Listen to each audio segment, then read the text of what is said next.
আমরা আরো একটি গুরুত্বপূর্ণ টুলের কাজ শিখব, ইরেজার টুল। ইরেজার টুল দিয়ে ব্যাকগ্রাউন্ড বা কোনো অংশকে ইরেজ করার জন্য ব্যবহার করা হয়। এর আগে আমরা শিখেছিলাম পলিগনাল লস টুল দিয়ে সিলেক্ট করে কিভাবে মুছতে হয়। এবার আমরা ইরেজ টুলের মাধ্যমে কিভাবে মুছবো সেটা দেখব। তো আমি এই অংশটি মুছে ফেলতে চাই। এক্ষেত্রে ইরেজ টুল সিলেক্ট করে একটা ক্লিক করলেই আস্তে আস্তে ইরেজ হবে, কিন্তু এখানে কালার দেখা যাচ্ছে। তো আমাদের এখান থেকে লেয়ারটি কপি করে নিতে হবে, ডুপ্লিকেট একটি লেয়ার তৈরি করতে হবে এবং লেয়ারটি মুছে দিলে কালারটি আসবে না, পিছন ট্রান্সপারেন্সি হবে। আরেকটি পদ্ধতিতে আমরা কাজটি করতে পারি। আমরা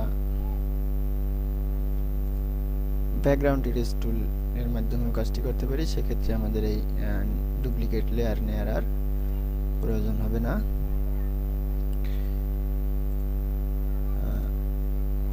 নির্দিষ্ট সাইজ করে এভাবেও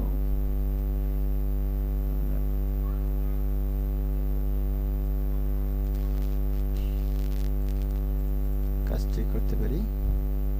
এবারে আমরা ইরেজ টুল সিলেক্ট করতে পারি।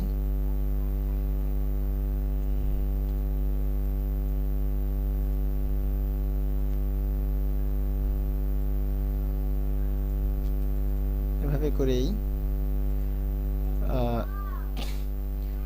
ইরেজ টুল দিয়ে কাজ করা হয়। এবং ম্যাজিক ইরেজ টুলের কাজ হচ্ছে কোনো নির্দিষ্ট একটি কালারকে মুছে ফেলা, একবারে মুছে ফেলা। ধরুন এই অংশটি কিছুটা হলো একরকম, তো এখানে যদি আমি ক্লিক করি একসঙ্গে অনেকটা কালার মুছে গেছে। তো এবং এই যে অংশগুলি রয়ে গেছে এগুলি মোছার কাজ হচ্ছে ইরেজ টুল। এগুলি ইরেজ করার জন্য ইরেজ টুল সিলেক্ট করে অতিরিক্ত অংশগুলি মোছার জন্য।